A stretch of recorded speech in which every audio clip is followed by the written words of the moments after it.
The rain didn't just fall. It accused. Each cold drop that soaked through Sophia's thin jacket felt like a judgment, a reminder of every door that had slammed shut in her face. She leaned against the wet brick of a building, the city's indifferent glow blurring through her tears. Her hand, raw and trembling, rested on the swell of her belly, the only warmth left in her world.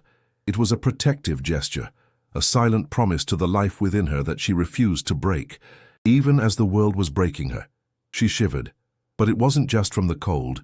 It was the deep, bone-chilling tremor of being utterly alone, a ghost haunting a city that refused to see her, carrying a future that felt heavier than any storm. People hurried past, their umbrellas a fleet of black shields protecting them from a reality she couldn't escape. Their gazes either slid right over her, as if she were part of the grimy landscape, or landed with a flicker of pity that quickly turned to revulsion. She was a problem they didn't want to solve, a story they didn't want to hear. She remembered the warmth of a home, the sound of a lover's voice, the simple dignity of a job. Now, those memories were luxuries she couldn't afford. All she had was the gnawing hunger in her stomach and the frantic, fluttering heartbeat beneath her own, a tiny drum beating against the rhythm of her despair. She wasn't asking for a handout. She was just asking for a chance. Every so often, a sharp pain would seize her, a tightening in her womb that made her gasp. She would press her palm harder against her belly, whispering to the child she'd never met, "Hold on, little one, just hold on." This child was both her reason to fight and the source of her deepest terror. What kind of world was she bringing him into? A world of concrete pillows and scornful glances. The fear was a poison, seeping into her veins, making her question if she was strong enough. But then, a gentle kick from within would answer her, a small, defiant push against her hand. It was a reminder that she was not just fighting for herself. She was a vessel of life, a guardian, and her failure was not an option. She sought refuge under the pristine awning of a high-end restaurant, the scent of roasted garlic and warm bread a cruel torture. A couple, draped in cashmere and laughter, stepped out, their smiles freezing as they saw her. The woman clutched her purse tighter. The man's eyes narrowed with disdain. Before she could even form a word, a doorman in a crisp uniform appeared. "You can't be here," he said, his voice low but unyielding. "You're bothering the customers." The words weren't shouted, but they struck her with the force of a physical blow. Humiliation burned hotter than her hunger. Without a word, she pushed herself up and walked back into the deluge, her dignity the only thing she had left to shield her from the storm. As the night deepened, the storm intensified, mirroring the tempest in her soul. The city lights began to extinguish, one by one, leaving her in a growing darkness. Her body ached with a fatigue so profound, it felt like giving up. This was it, she thought. This is where it ends. A wave of cold dread washed over her as she felt a terrifying stillness in her womb. The kicking had stopped. Panic, cold and sharp, pierced through her exhaustion. It was a fear greater than her own death. Through the sheets of rain, her eyes landed on a sprawling estate, dark and silent, with a small guest house set back from the road. It looked empty, unused. It wasn't a home she saw. It was a shelter, a chance, one last desperate chance. The decision was not made in her mind, it was made in her bones. Logic had long since fled, leaving only a primal, maternal instinct that screamed for shelter. Every step toward the dark guest house was a negotiation with her conscience. "This is wrong," a voice whispered. "This is a crime." But another voice, deeper and more powerful, answered back, "Your baby has stopped moving." That truth silenced everything else. The manicured lawn, soaked and treacherous, felt like crossing a hostile border into a world she was never meant to enter. The house stood silent, a monument to a wealth she couldn't comprehend, but all she saw was a roof. All she felt was the terrifying stillness in her womb, a silence that was louder than the raging storm. She found a small window at the back, tucked away behind overgrown ivy, its latch corroded by time and neglect. It was a flaw in the fortress. Her fingers, numb and clumsy, fumbled with the lock. It wouldn't budge. Panic flared in her chest. Using the last of her strength, she pressed her shoulder against the frame. A sickening crack echoed in the night, a sound of violation that made her flinch. For a moment, She froze, waiting for sirens, for shouting. Nothing, only the wind and the rain. She slid the window open just enough to squeeze through, her swollen belly scraping against the splintered wood. She wasn't a burglar invading her home. She was a mother clawing her way back to life. Once inside, the world went quiet. The air was thick with the scent of dust and disuse, a cold, sterile stillness that was a stark contrast to the chaos outside. The relief was so absolute and it was painful. She slid down the wall, her legs giving way, and finally allowed herself a ragged, shuddering breath. She didn't dare move further into the darkness. She didn't look for valuables or even for a bed. This small patch of floor, dry and safe from the wind, was a kingdom. She was a trespasser, a criminal in the eyes of the law. But in that moment, she felt only like a refugee who had finally found asylum. She closed her eyes, pressing her hands against her stomach, praying for a sign, a flutter, anything to break the awful silence within. That's when she saw it. A tiny, insistent red light blinking from a security panel near the door. It was a digital heartbeat in the dead house, pulsing with a silent, electronic accusation. Her own heart plummeted. She hadn't seen it in the darkness, this invisible watchman that had recorded her every move. The house wasn't a shelter, it was a cage. The feeling of safety evaporated, replaced by the cold dread of being caught. The system she had trespassed against was not just a wooden frame and a glass window. It was an intricate web of technology designed to keep people like her out. The blinking light was a cold, indifferent eye, judging her not for her motives, but for her presence. Miles away in the sterile quiet of his minimalist mansion, that blinking light triggered an alert on Adrian Herrera's phone. He glanced at the notification. Breach. Guest house. And his jaw tightened. It wasn't fear he felt, but a surge of cold, familiar irritation. Another problem to be dealt with, another imperfection in his carefully curated world. His mind immediately painted a picture. A desperate junkie looking for a quick score, or perhaps a brazen thief who thought the storm provided cover. He saw the act not as a cry for help, but as a violation of his property, an affront to the order he had built his empire upon. In his mind, the intruder was already guilty. Their motives irrelevant, their humanity erased. He didn't bother calling security. He preferred to handle such matters personally. It was a matter of control. Pulling on a sleek, waterproof jacket, he strode out into the storm, unaffected by the rain that had nearly broken Sophia. The beam from his high-powered flashlight cut through the darkness like a scalpel, precise and unforgiving. He moved with the quiet confidence of a predator whose territory had been invaded. The guest house, a place he hadn't entered in years, was a monument to a past failure he preferred to keep buried. Someone daring to enter it felt like a personal attack, a stirring of ghosts he had worked so hard to silence. He wasn't a rescuer approaching a stranger. He was a king approaching a peasant who had dared to cross his moat. The guest house door flew open with a sudden, violent shove. Adrian stood in the doorway, a towering silhouette against the storm, the flashlight beam pinning Sophia to the floor like a captured animal.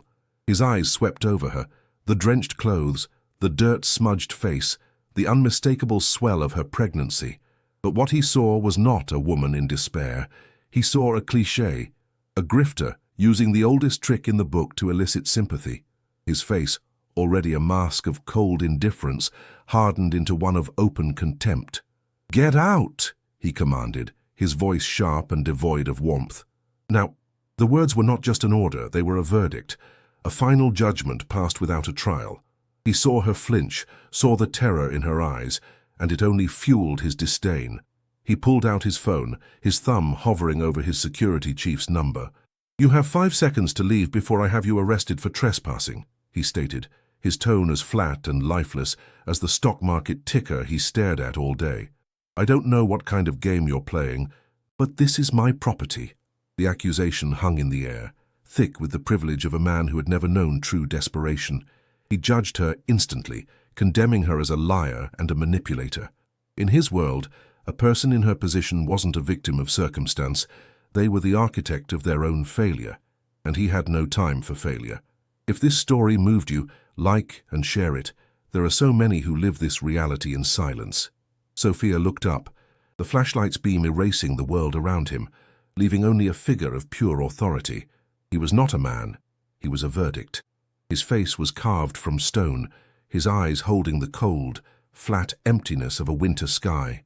She saw no anger, no shock, just a profound and chilling irritation, as if she were a piece of trash that had blown onto his perfect lawn.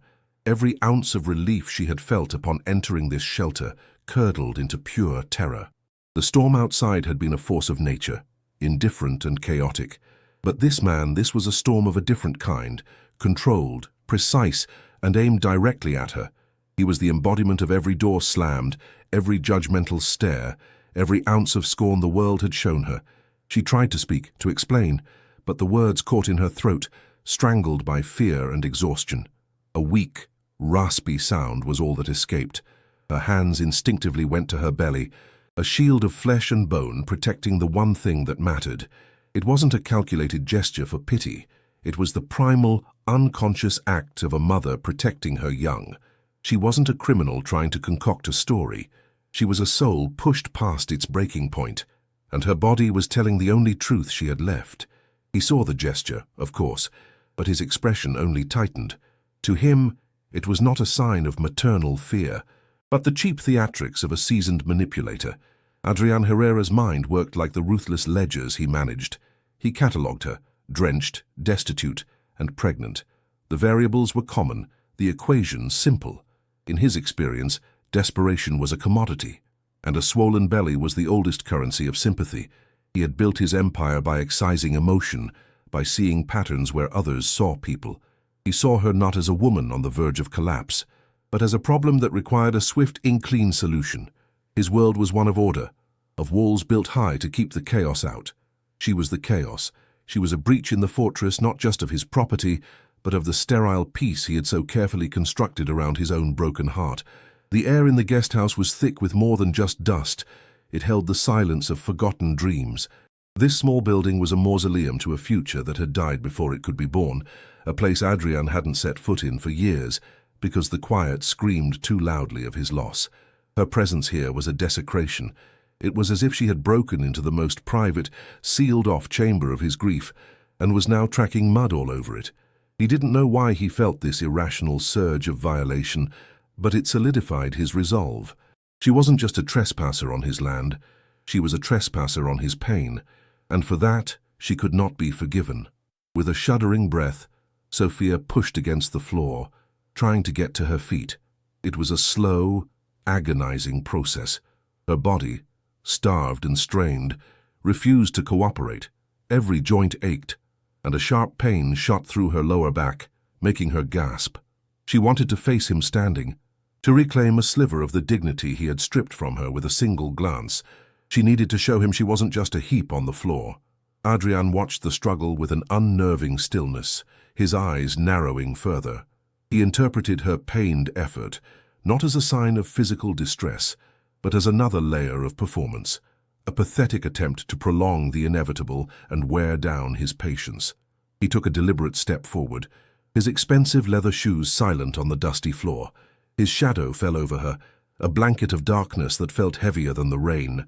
"I will not repeat myself," he said, his voice dropping to a low, dangerous hum. The politeness was gone, replaced by a steel edge that promised consequences. "The police are on their way. You can explain your story to them." He held up his phone, the screen glowing with a half-dialed number. It was a display of absolute power, a reminder that in this world, his story would always be believed over hers. He owned the house, the land, the very air she was breathing. She owned nothing but the life shivering inside her. I didn't take anything," she finally whispered, the words trembling but clear. "It was the storm, my baby." Her voice broke on the last word. It wasn't a plea, but a simple statement of fact. It was the core of her entire being, the reason for every desperate action. She looked him in the eye for the first time, and in that gaze there was no deception, only a terrifying, bottomless well of maternal fear. For a fraction of a second, something flickered in Adrian's cold eyes, a ghost of a memory, a dissonance in his perfect logic. It was a connection so faint he barely registered it, an echo in a room he had long since sealed shut. But he crushed it instantly. Weakness was a contagion. And empathy was a fatal flaw in the world he commanded. He had amputated that part of himself long ago to survive. The encounter was over. He had assessed the situation, made his judgment, and was now executing the solution. The opposing worlds had not just collided. One was about to be obliterated by the other. His thumb pressed down on the screen to complete the call. It was just business. A simple matter of removing an unwanted element. He felt nothing. Or so he told himself. The silence in the room was absolute, broken only by the sound of the rain and the frantic, terrified beating of two hearts. The sound of his thumb tapping the screen to call the police was a final, sterile click of a lock sealing her fate. But something inside Sophia broke free from the fear. A strange, cold calm washed over her. She would not be dragged out of here like an animal. With a grunt of effort that seemed to draw from the very center of the earth, she began to push herself up. Her limbs screamed in protest, her body a dead weight, but she fought against gravity and exhaustion. She had to meet his judgment on her feet. It was the last piece of dignity she owned. When she finally stood, swaying but upright, she met his gaze. She didn't plead, she didn't explain. She simply held his stare, a silent testament that she was a human being, not just a problem to be discarded. Adrian watched her slow, painful ascent with a detached curiosity. The call was made. His security chief, a man of ruthless efficiency, would handle the police. It was done. Yet he didn't leave. He stood there, watching her struggle, and for the first time that night, his perfect, logical assessment developed a crack. He had expected tears, begging, a confession. He had not expected this quiet, stubborn defiance. This wounded pride. It was illogical, it was inefficient, and it was deeply unsettling. He felt an unwelcome pinprick of something other than irritation. He couldn't name the feeling, and that bothered him more than her presence. He was a man who understood everything, who controlled everything, but he did not understand the look in her eyes. The distant wail of a siren grew steadily louder, a sound that sliced through the rain-soaked night and into the dusty silence of the guest house. For Sophia, it was the sound of the world's final verdict. Her brief moment of defiance evaporated, replaced by a fresh wave of ice-cold dread. It was real. The police were coming for her, for the mother of an unborn child who had done nothing but seek shelter from a storm. She imagined the cold handcuffs, the sterile interrogation room, the utter hopelessness of a system designed to crush people like her. She looked at Adrian, this man who held her entire future in the palm of his hand, and saw not a person, but an institution of power, remote and merciless. He had built the walls, and now he was calling the guards. Two uniformed officers appeared at the door, their presence filling the small space with an overwhelming sense of authority. They nodded respectfully to Adrian. "Mr. Herrera, we came as quickly as we could." Their eyes then fell on Sophia, and their expressions shifted from deference to suspicion. They saw her swollen belly, her ragged clothes, and their minds drew the same conclusion Adrian had. One of them stepped forward, his voice neutral but firm. "Ma'am, we need you to tell us what you're doing here." Sophia said nothing. She simply wrapped her arms more tightly around her stomach, an unconscious gesture of protection. Her silence was her only shield. To speak would be to surrender her story to their judgment, and she knew they had already written the ending. Adrian watched the scene unfold, a silent observer in a drama of his own making. He had anticipated a sense of order being restored, the clean satisfaction of a problem being efficiently removed. Instead, he felt a knot tighten in his gut. The woman's silence was unnerving.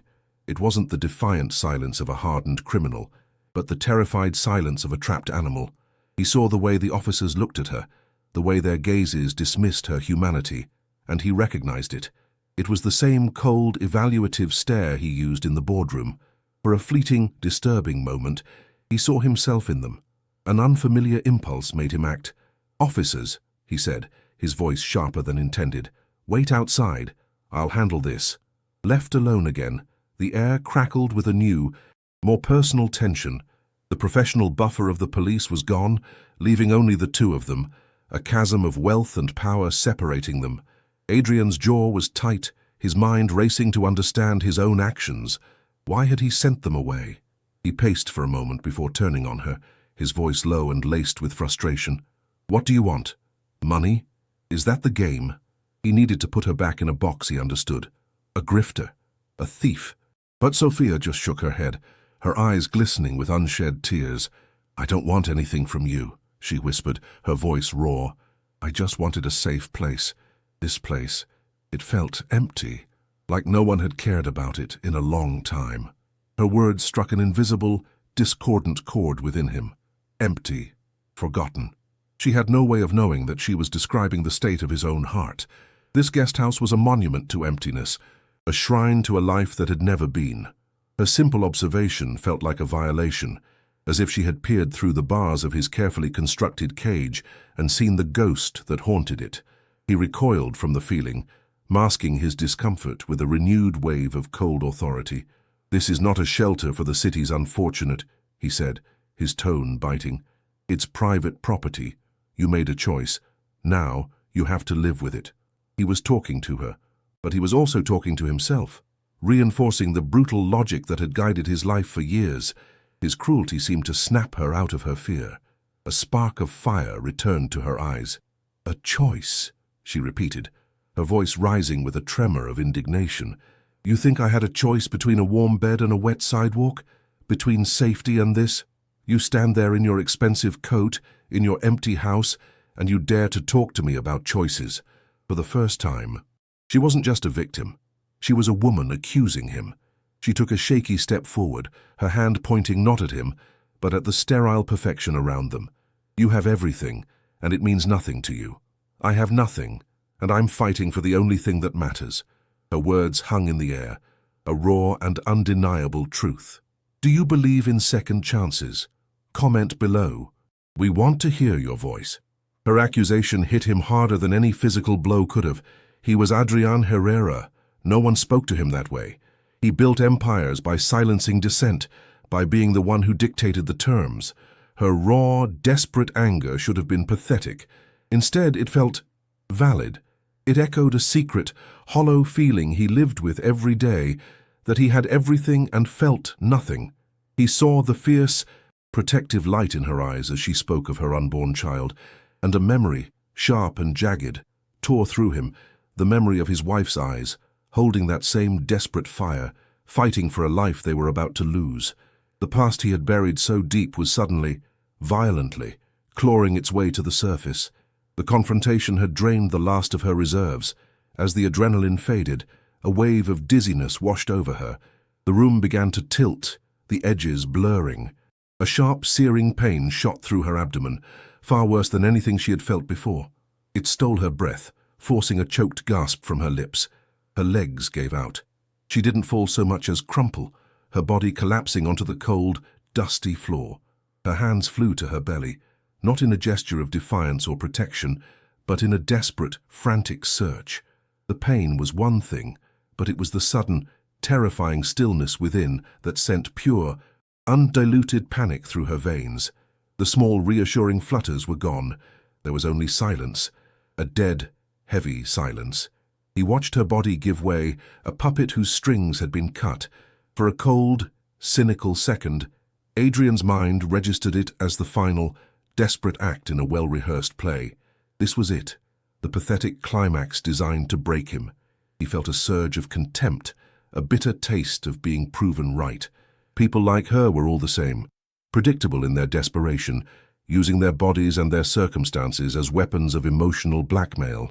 He almost turned away, ready to leave this mess for the authorities he had summoned.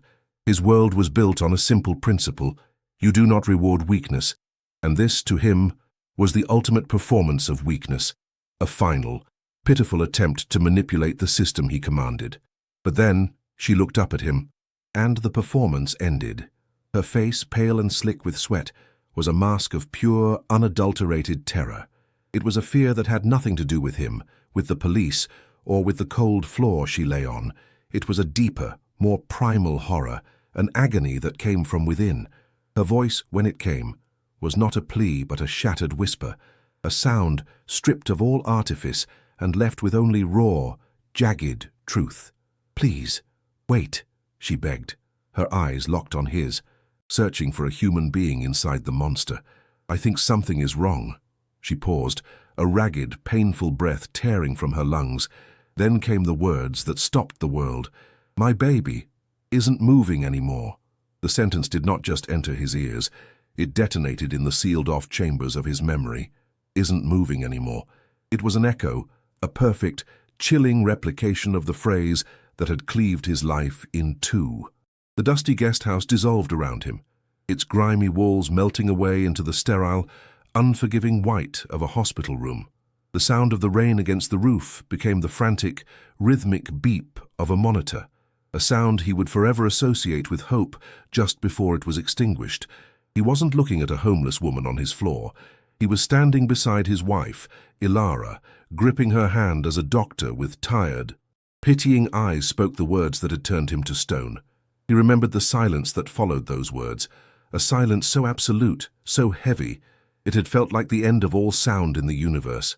He remembered the look in Ilara's eyes, that same wild, disbelieving terror he was seeing now in Sophia's.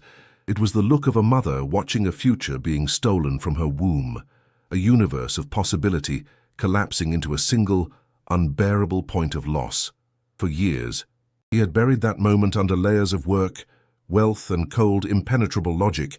He had built an empire on top of that grave, convinced that if he just kept building, he could never fall back in. But this woman, this stranger, had just handed him a shovel and pointed to the exact spot where the body was buried. The armor he had spent a decade forging cracked, then it shattered. He looked at Sophia, crumpled on the floor, her hands pressed against her still belly, and he no longer saw a statistic, a problem, or a trespasser. He saw a reflection. He saw the raw, universal agony of a parent suspended between hope and the abyss. Her pregnancy was no longer a prop for a sob story. It was a sacred vessel, and its stillness was an indictment of his own cruelty. The vast social chasm that had separated them, of wealth, of power, of privilege, vanished in an instant, consumed by the shared, timeless terror of a child's silence. In that moment, she was not beneath him, she was him, trapped in the worst moment of his life. His body reacted before his mind could. The rigid, unyielding posture he maintained as a shield against the world slackened. A tremor ran through his hand, and the phone, his instrument of power and control, felt alien and obscene. It nearly slipped from his grasp. He was Adrian Herrera, a man who never showed emotion, a man whose face was a carefully curated mask of indifference, but the mask was gone. In its place was a raw, unguarded anguish that he had not allowed himself to feel since Ilara's funeral. He was no longer a king in his castle surveying a peasant. He was just a man, drowning in a memory that had suddenly become terrifyingly real. Lost in her own vortex of panic, Sophia barely registered the shift at first. Her entire world had shrunk to the terrifying silence within her own body. But through the fog of fear, she felt a change in the air. The oppressive weight of his judgment had lifted. She saw his face, and the cold, hard lines had dissolved into something that looked like agony. It was not pity. It was something deeper, a shared wound she couldn't possibly understand. He looked at her as if he were seeing a ghost. The man who had condemned her without a trial was gone, replaced by someone who looked as broken as she felt. The battle was over, though she had no idea why she had won. The paralysis that had gripped him finally broke. He moved with a sudden, frantic urgency that startled her. He was on his knees beside her in 2 long strides, his movements awkward and devoid of their earlier, predatory grace. This was not the smooth, controlled CEO. This was a man scrambling against time, driven by a ghost. "Don't speak," he commanded. But his voice was different now. It was no longer sharp and cold, but hoarse and thick with an emotion he couldn't contain. He was not helping her because he was a good man. He was helping her because he was a haunted one, and he was desperately trying to rewrite the ending of a story that had already destroyed him once. He reached for her, his hands surprisingly gentle as he slid one arm under her back and the other beneath her knees. The gesture was so foreign to him, so contrary to the sterile Jew, hands-off world he inhabited, that it felt like another man's actions. He lifted her as if she were made of glass. The weight of her, the life she carried, was a tangible, terrifying responsibility. As he carried her out of the guest house, that dusty, forgotten monument to his own lost future, and into the relentless, cleansing storm, He left the door wide open behind them. He was not just rescuing her from the cold, he was carrying her out of his own tomb, hoping her child's heartbeat could somehow drown out the silence that had haunted him for years. In that moment, everything changed. He was no longer the millionaire, and she was no longer the intruder. They were two people, stripped bare of their identities by a shared and terrible fear. As he carried her across the manicured lawn, the rain soaking them both, he was no longer walking on his property. He was walking on hallowed ground, the site of a battle between life and death. The police, forgotten, watched in stunned silence as the formidable Adrian Herrera, a man who moved markets with a single word, now moved with the desperate, in-focused terror of a father trying to save his child. He was not saving her life, he was fighting for his own. The sleek black car sliced through the storm, its silence a stark contrast to the chaos within. Adrian drove with a controlled fury, one hand gripping the wheel while the other dialed a number he hadn't used in years. His personal physician, the best in the city. His voice, usually a calm instrument of corporate power, was a raw, clipped command. Clear an entire wing. I want the chief of neonatology waiting at the door, now. He wasn't asking. He was willing a different outcome into existence. Sophia, wrapped in a cashmere blanket from the back seat, was a silent, terrified passenger in a life that had suddenly accelerated beyond her control. She watched the rigid set of his shoulders, the tension in his jaw, and saw not a powerful millionaire, but a man running from a ghost, desperately trying to outrace a memory. The hospital was a blur of sterile white and urgent, quiet efficiency. Adrian's name opened doors that would have remained sealed to Sophia forever. She was swept away by a team of specialists who treated her not as a problem, but as a priority. Adrian did not wait in the designated area.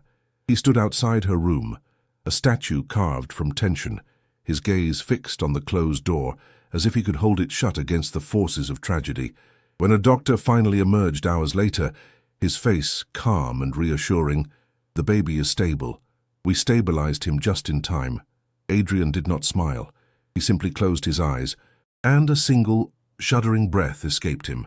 It was the sound of a man who had stood on a cliff's edge for a decade and had finally taken a step back. A few days later, he entered her private room. The cold authority had been replaced by a quiet, almost awkward formality. He didn't ask how she was feeling. He stated a plan. "The guest house has been prepared for you and your son," he said, his voice level, betraying no emotion. "It is yours for as long as you need it. A position will be created for you at my foundation when you are ready. You will want for nothing." He presented the offer not as a gift, but as a logical solution, a transaction. But Sophia saw the truth in his eyes. He wasn't giving her a house. He was trying to put a ghost to rest. He was taking the empty monument to his pain and offering it as a cradle for her hope. Sophia looked at this man, a stranger who had moved heaven and earth for her. Her pride, the only thing she had left on that rainy night, all surfaced. "Why?" she asked, her voice soft but firm. "I can never repay you for this." She needed to understand. She would not be a charity case, a project to assuage a rich man's guilt. Adrian looked away, his gaze falling on the small, clear bassinet beside her bed, where her son slept peacefully. His answer was quiet, almost a whisper, and it was not meant for her alone. "Some debts are not meant to be repaid," and he said, "they are meant to be rewritten." In his words, she felt the echo of a profound loss, and she understood. This wasn't charity, it was a shared ritual of healing.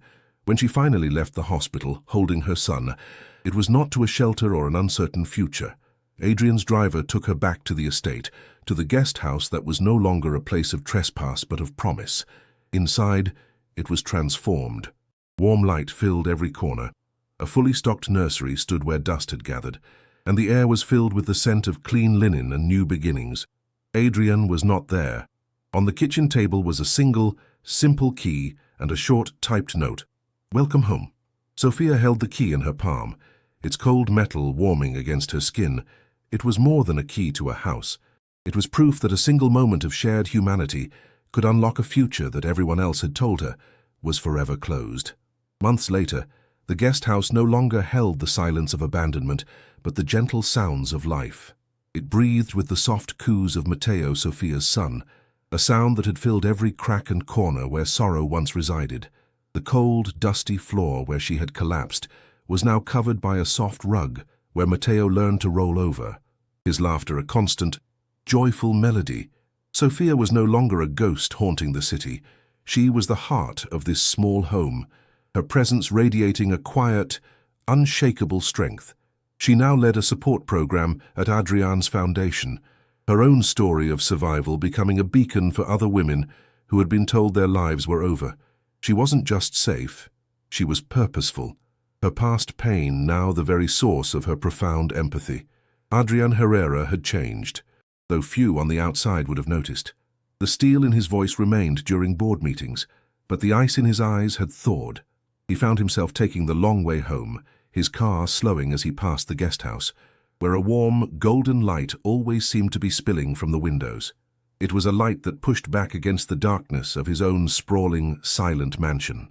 Sometimes he would stand on his balcony and just listen, hoping to catch the faint sound of a baby's cry on the wind. It wasn't a sound of distress, but a confirmation of life, a heartbeat in the part of his world that had been dead for so long. The ghost of his son no longer haunted him with what was lost. It now whispered of what could be saved. Their pain had not been erased. It had been transformed. For Sophia, the terror of that night was now a fierce reminder of her own resilience, a story she held not with shame, but with the pride of a survivor. For Adrian, the crushing grief that had walled him off from the world had become a bridge. The silence of his own son's stillness had allowed him to hear Sophia's desperate whisper. In saving her, he had finally allowed himself to grieve his own loss properly, not as a solitary king in a cold castle, but as a man connected to the universal fragility of human hope. The guest house, once a mausoleum for his dead future, had been resurrected into a cradle for a new one, proving that sometimes the only way to heal a wound is to let new life grow over it. One crisp autumn afternoon, Adrian walked over to the guest house. He didn't come with grand gestures or expensive gifts. In his hand he held a small weathered wooden bird, its paint faded from time. "It was my father's," he said, his voice quiet, offering it to Sophia. "He told me it was to remind him that even after the longest winter, the birds always come back to sing." Sophia took the small object, its smooth, worn surface warm against her palm. She understood. It wasn't a gift for Matteo. It was a confession, a peace treaty signed between his past and his present. She placed it on the windowsill in Matteo's room, a silent guardian watching over the child who had, without knowing it, taught two broken people how to hope again. Their interactions remained brief, marked by a respectful distance, yet charged with an unspoken understanding that ran deeper than words. He would occasionally find a small, freshly baked loaf of bread on his doorstep, a simple, anonymous gift of gratitude from the guest house. He never acknowledged it, but the next day a small box of fresh vegetables from his private garden would appear on hers. It was a silent conversation, a gentle exchange that honored the space between their two vastly different worlds, while acknowledging the single, profound event that had irrevocably joined them. They were not friends, not family, but something rarer, two survivors of the same storm, who now found comfort in knowing the other had made it safely to shore. Tonight, Sophia stood by the window, rocking a sleeping Matteo in her arms. The rain was falling again, but it was a soft, gentle rhythm on the roof, a lullaby, not an accusation. Across the lawn, a single light burned in the window of Adrian's study. She was no longer looking at the fortress of a cold millionaire, but at the quiet sanctuary of a man who was learning to live with his ghosts. She glanced down at the key he had left for her, now on a simple chain around her neck. It hadn't just unlocked a door, it had unlocked a future, and she finally understood that hope isn't something you find, it's something you build, one broken piece at a time. If this made you feel something, subscribe to the channel and send this video to someone who needs to believe in hope.